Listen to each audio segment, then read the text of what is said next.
I want to share with you today a short lesson that's been one of the most impactful and profound things that's ever been shared with me in my life.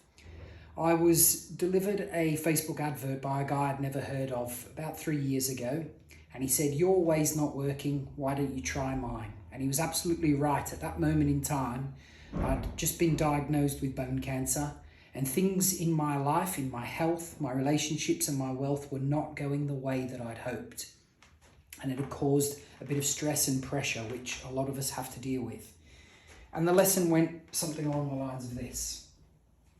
He drew a picture, and this is called the stick person. And this was first brought together by Dr. Thurman Fleet in the 1930s.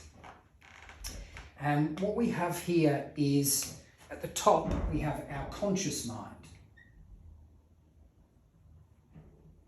Okay? Now, you may or may not have heard, but we also have what's called a subconscious mind. Okay? So if you just think of that as you at the moment. So our conscious mind takes in all the stimulation from around us. And that often information comes from people like parents. And that can be positive or negative, as I'm sure you're all aware. It can be from the news, which is predominantly negative, and it can be from past experiences, okay, your past experiences, and they might be when you were a teenager at school, you got bullied for something, or an ex-partner, or an event that's happened recently in your life, you lost your job, and all of these things feed information and an experience into our conscious mind, and it's what we see, it's what most people spend most of their time focusing on, okay? What we don't realize is that it then gets put into your subconscious mind, okay? So your behaviors and your patterns come from what's going on in your subconscious mind. So I want to start over on this side first, and this is the negative side, okay? Now on this side, you have a lack of knowledge,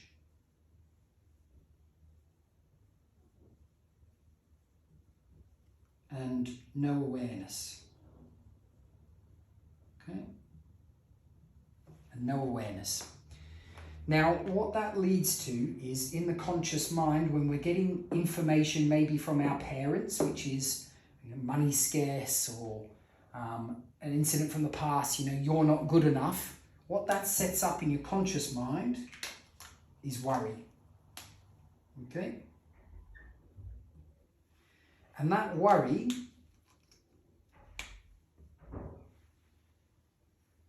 or doubt, whatever you want to call it, worry or doubt, leads to fear, okay? So you've got worry and doubt in your conscious mind, and that leads to fear in yours. So you might have a fear of money, or a fear of getting older, or something that's scaring you, yeah? And that fear then gets suppressed, goes into your body as anxiety. And whether you know it or not, most of us have got a form of anxiety. It shows itself in different ways. I never used to believe that I had any, and then when you start to study this and understand it, in certain circumstances, when you've got a feeling that comes up and you've got that fear and worry and doubt in you, it's building and leading to anxiety. The problem with that is when you're worrying or doubtful about something and you've got the fear and then it's leading to anxiety, what happens is you start to suppress that in your body and it starts to show itself as illness, okay? So it's suppressed into your body and it starts showing itself as illness. Now that suppression or illness can be things like, migraines, or sore muscular things, or bone, or whatever it may be. For me, it was bone cancer, okay? It can also lead to depression. And we know that lots of people around us, or maybe yourself, have depression.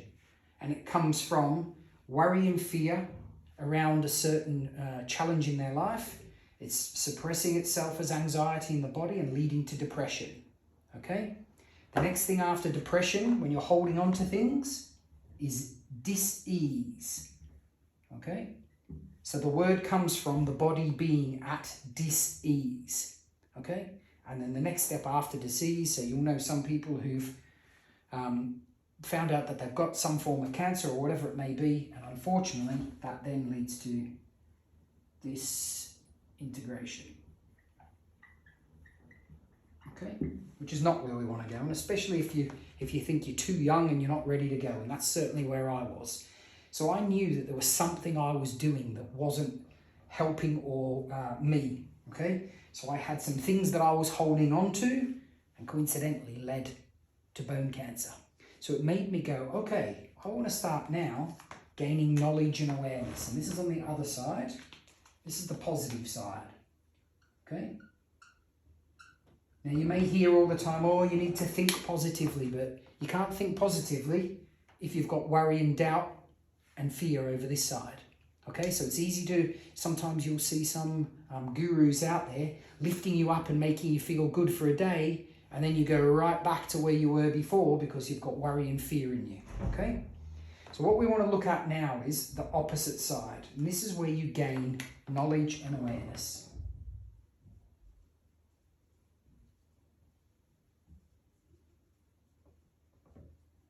Okay, knowledge and awareness. So, and this is the positive side. So when you have knowledge and awareness, the opposite of worry is understanding.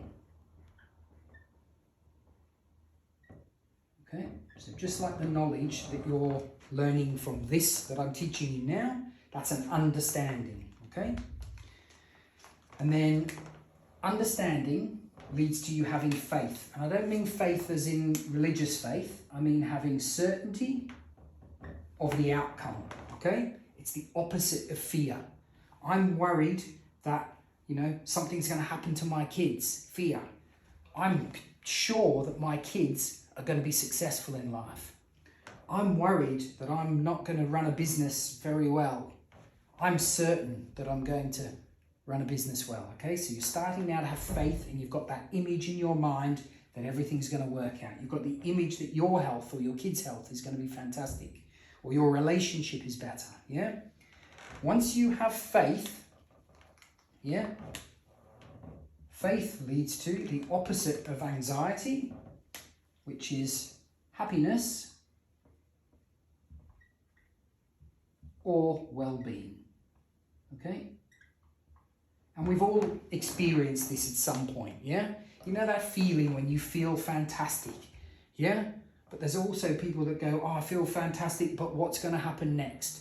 Yeah, that's your old conditioning that's bringing you back, where you're letting worry and fear come in and dictate what's going on in your life, and that's why you're getting the results that you're getting. So you might feel good for a period of time, and then you go back to worry and fear, and then the results in your life that you start attracting are negative results, okay? What we want you to do is to have faith that things are going to turn out. So for me, it was, I saw myself as being healthy and playing football with my boys, and I just kept that image in my head all the time, yeah? And within 3 months, things start to change.